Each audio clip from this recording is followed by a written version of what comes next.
मोर की शिकायत। यहाँ एक मोर के बारे में एक अद्भुत कहानी बताई गई है जो बच्चों को जरूर जाननी चाहिए। एक बार एक मोर था जो बहुत सुंदर था। उसके पंख बेहद खूबसूरत थे।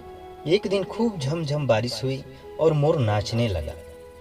नाचते हुए वह अपनी खूबसूरती को निहार रहा था, पर अचानक उसका ध्यान उसकी आवाज पर गया जो कि बेहद बेसुरा और कठोर था।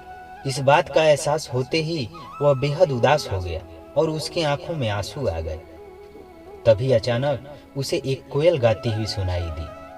कोयल की मधुर आवाज को सुनकर मोर को उसकी कमी एक बार फिर एहसास हुआ। वह सोचने लगा कि भगवान ने उसे सुंदरता तो दी, पर बेसुरा क्यों बनाया। तभी एक देवी प्रकट हुई और उन्होंने मोर से पूछा, मोर, तुम क्यों उदास हो? मोर ने देवी से अपनी कठोर आवाज के बारे में शिकायत की और उनसे पूछा, कोयल की आवाज इतनी मीठी है पर मेरी क्यों नहीं, इसलिए मैं दुखी हूँ। अब मोर की बात सुनकर देवी ने समझाया, भगवान के द्वारा सभी का हिस्सा निर्धारित है। हर जीव अपने तरीके से खास होता है। भगवान ने उन्हें अलग अलग बनाया है और वे एक निश्चित काम के लिए हैं।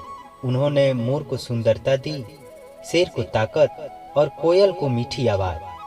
हमें भगवान के दिए इन उपहारों का सम्मान करना चाहिए और जितना है उतने में ही खुश रहना चाहिए। देवी की बातों को सुनकर मोर समझ गया कि दूसरों से तुलना नहीं करना चाहिए, बल्कि खुद के हुनर की सराहना करनी चाहिए और उसे और निखारना चाहिए।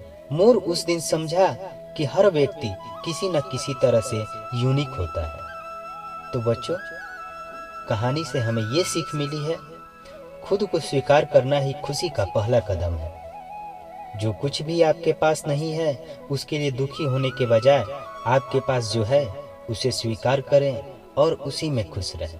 तो मिलते हैं अगली कहानी में।